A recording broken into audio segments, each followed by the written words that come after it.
State of Tech, the European edition. I'm Samantha Lawrence. And I'm Bob Russell. Today, a Chinese AI chip that reportedly blows Nvidia out of the water, AI transforming Bollywood film production at breakneck speed, Chinese firms trading AI-enriched intelligence on U.S. troop movements, Meta hitting pause on a major AI data partner after a security breach, the White House dropping a new national AI policy framework, and a charging tech company making waves as fuel prices climb. Let's start with that Chinese chip. So Bob, this one really caught my eye. A relatively obscure Chinese chipmaker has apparently benchmarked a processor that outperforms Nvidia's flagship GPU by 300%. 300. That's not an incremental improvement. That's a generational leap, if the numbers hold up. And that's the key qualifier, if the numbers hold up. We've seen bold benchmark claims before that don't always translate into real-world performance. But the fact that this is even being discussed seriously tells you something about where China's semiconductor ambitions are right now. They've poured enormous resources into advanced chip R&D, and this could be the moment those investments start paying off in a very visible way. Silicon Valley is clearly rattled. Nvidia's stock took a hit on Friday just on the rumors alone. And the geopolitical dimension is impossible to ignore. The U.S. has spent the last few years trying to restrict China's access to advanced chip technology through export controls. If China can leapfrog those restrictions with domestic innovation, the entire strategy needs rethinking. For Europe, this is a real wake-up call. European companies, from automotive to industrial AI, are heavily dependent on Nvidia and a handful of other suppliers for high-performance chips. If the balance of power in semiconductors is genuinely shifting, European policymakers need to accelerate efforts around the EU Chips Act. Diversifying supply chains isn't just a nice talking point anymore. It's becoming urgent. And frankly, Europe's own chip design capabilities need serious investment if we don't want to be caught between two superpowers in a technology Cold War. The question is whether Europe has the political will to move fast enough. These things take years. Years we may not have, honestly. All right, let's shift to something a bit more colorful. Bollywood, India's massive film industry, is going all in on AI, and the numbers are staggering. Production costs for genres like mythology and fantasy are dropping to a fifth of what they used to be, and production timelines are shrinking by up to 75%. Think about what that means in practical terms. A film that used to cost $10 million and take 2 years to produce could now be made for $2 million in 6 months. They're using AI to generate digital actors, create entire visual worlds, and even re-edit existing films with completely new storylines. There's a re-release of a film called Ranjana that's been reworked with AI-altered plot elements.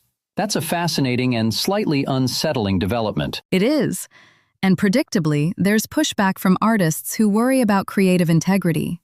If you can digitally recreate an actor's performance or rewrite a film's narrative with algorithms, where does human artistry fit in? It's a legitimate concern, but the efficiency gains are so dramatic that the industry is embracing this regardless. And here's where it gets interesting for Europe. European film industries, think France, Germany, Italy, Scandinavia, have traditionally been more cautious about this kind of disruption. But when you see Bollywood cutting costs by 80%, European studios and streaming platforms are going to take notice. The competitive pressure alone will force adoption, especially for effects-heavy productions where budgets have been a real constraint compared to Hollywood. It could actually democratize filmmaking in Europe. Smaller studios could suddenly punch above their weight. That's the optimistic reading, and I think there's truth to it. But the regulatory conversation around AI-generated content in Europe is going to intensify. Questions about intellectual property, performers' rights, disclosure, all of that needs frameworks, and fast. Quick interruption. If you listen to the State of Tech regularly, hit that like button and subscribe. That way you'll never miss an episode. Okay, moving on. This next story has a very different tone. Private companies in China are reportedly buying and selling intelligence about U.S. troop movements and military equipment, and they're using AI to do it. They combine open-source materials with commercial satellite imagery, including data from China's Jilin satellite constellation, to detect and compile detailed activity reports. This is the sharp end of AI-powered open-source intelligence, or OSINT. What's new here isn't that satellites can photograph military bases. That's been possible for decades.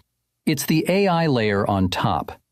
These systems can automatically detect changes in troop positions, identify specific vehicle types, flag unusual activity patterns, and generate reports at a speed and scale that would have required a full intelligence agency just 10 years ago.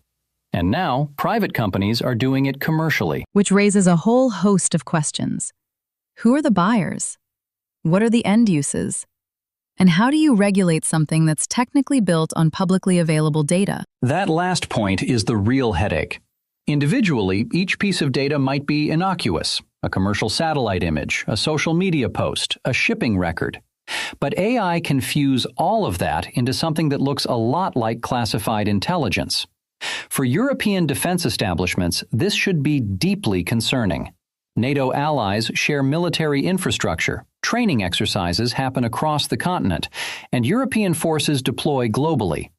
If private entities can track U.S. troop movements this way, European military operations are equally exposed. So what's the practical response? European regulators need to think hard about controls on commercial geospatial data and the AI tools that process it. And European militaries need to invest in counter-surveillance and operational security measures that account for this new reality. The dual-use nature of AI isn't theoretical anymore. It's operational, it's commercial, and it's being used right now. Next up, Meta has indefinitely paused its partnership with Mercor, an AI data contracting startup with a $10 billion valuation. The reason? A confirmed security breach at Mercor that may have exposed proprietary training data from some of the biggest names in AI, including OpenAI and Anthropic. $10 billion valuation and they get breached. That's not a small operation. This is a company that major AI labs trusted with their most sensitive assets. Training data is the crown jewels of any AI company. It's what gives models their competitive edge. If that data has been compromised, the implications are enormous. It exposes a fundamental vulnerability in the AI ecosystem. These large labs don't do everything in-house. They rely on networks of contractors for data labeling, curation, and processing. Each of those contractors becomes a potential attack surface. Mercor was essentially a trusted intermediary handling data for multiple competitors simultaneously. A single breach there could affect the entire industry. And for Europe, this is extremely relevant. European AI companies and research institutions often work with similar third-party data providers. Under GDPR, the obligations around data protection are already stringent, but this shows that contractual compliance isn't enough. You need to verify and continuously audit the security practices of every partner in your data supply chain. I'd expect European regulators to use this as a case study. The AI Act is coming into force, and incidents like this will shape how enforcement priorities are set. If you're a European AI company, the message is clear. Vet your contractors as rigorously as you vet your own systems, because their breach becomes your breach. Staying in the U.S., the White House has released what it's calling a National AI Policy Framework. The headline focus is on workforce training and education, which is a bit of a departure from the more regulation-heavy approaches we've seen elsewhere. It's interesting because it signals a particular philosophy. Rather than leading with restrictions on what AI can and can't do, the U.S. is essentially saying, let's make sure our people are ready for the AI economy. That means retraining programs, updated educational curricula, partnerships between government and industry to identify the skills that will matter most. It's a supply-side approach to AI governance, which contrasts pretty sharply with Europe's approach. The EU AI Act is fundamentally about risk classification and compliance. It's about guardrails. The American framework is more about acceleration and adaptation. And neither approach is wrong on its own. But there's a lesson here for Europe. The AI Act is robust on safety and ethics, but critics have argued it doesn't do enough on the workforce side.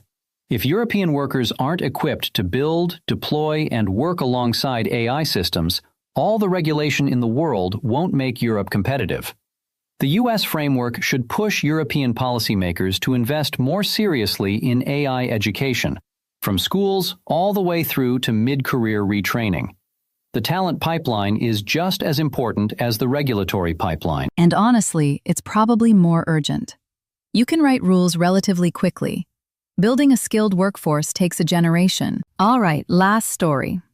Elektros, a NASDAQ-listed company, is pushing its patented multi-plug EV charging technology. The pitch is simple: faster charging times for electric vehicles. And they're making this push as global gasoline prices keep climbing, which naturally drives more consumer interest in EVs. The charging problem has always been one of the biggest barriers to mass EV adoption. People compare filling a petrol tank in 3 minutes to waiting 30 or 45 minutes at a charger, and the maths doesn't work for a lot of drivers. What Elektros claims to offer is a multi-plug system that delivers power more efficiently, cutting those wait times significantly. For Europe, this is directly relevant. The EU has set aggressive targets for EV adoption, and member states are investing billions in charging infrastructure. But building chargers isn't enough. They need to be fast, reliable, and widely available. If technologies like what Elektros is developing can genuinely reduce charging times, that accelerates the whole transition. The caveat is that we've seen a lot of promises in the EV charging space that haven't always delivered. Elektros is a relatively small company, and the technology still needs to prove itself at scale. But the direction of travel is clear.